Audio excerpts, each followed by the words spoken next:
বলতে পারবে এটা হচ্ছে ঝিঙে বাটা। দেখো এদিকে আমি নিরামিষ করেছি, আমার জন্য একটুখানি তুলে রেখে দিয়েছি, আর এদিকে পেঁয়াজ রসুন ভেজে তার মধ্যে দিয়ে দিলাম।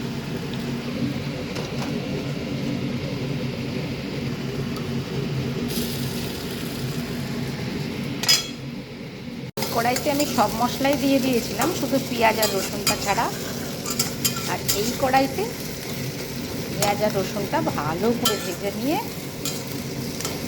বাটারটা এখানে দিয়ে একটু নাড়িয়ে নেবো, ব্যাস হয়ে গেল।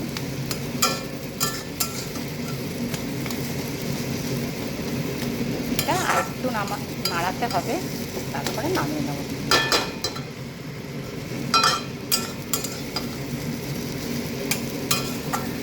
হয়েই এসছে। ক্যাপসিকাম, রসুন আর পেঁয়াজ, টমেটো বড় বড় করে কেটে নিয়েছি।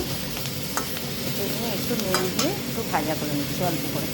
সবজির সঙ্গে আমি চিকেনটাও একটু ম্যারিনেট করে রেখেছিলাম, সেটাও আমি এখানে ফ্রাই করে নিয়েছি। দেখো খুব বেশি না, চিকেনের মতন এখানে ফ্রাই করছি।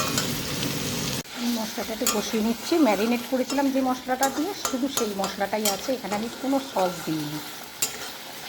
চিকেনটা যে ভেজেছি সেই যে মশলাটা এক্সট্রা ছিল সেটা একটু কষিয়ে নিচ্ছি।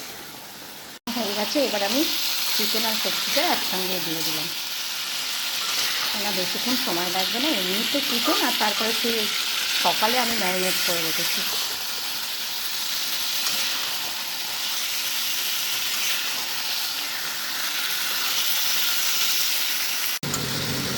একটু কষিয়ে নেওয়ার পর আমি অল্প করে জল দিয়ে দেবো।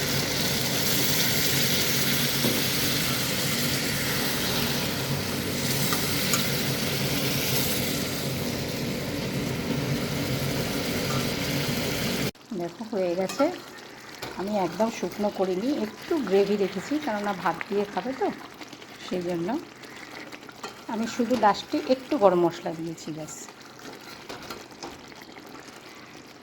সব ক্যাপসিকাম আমার গোটা রয়েছে, পেঁয়াজও গোটা রয়েছে, দেখতে পাচ্ছ। এবার আমি নামিয়ে দেবো।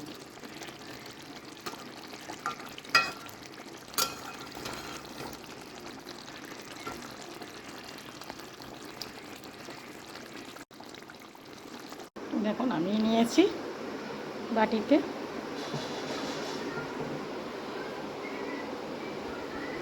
তা দেখতেও যতটা সুন্দর, গরম ভাতের সঙ্গে খেতেও খুব ভালো লাগে।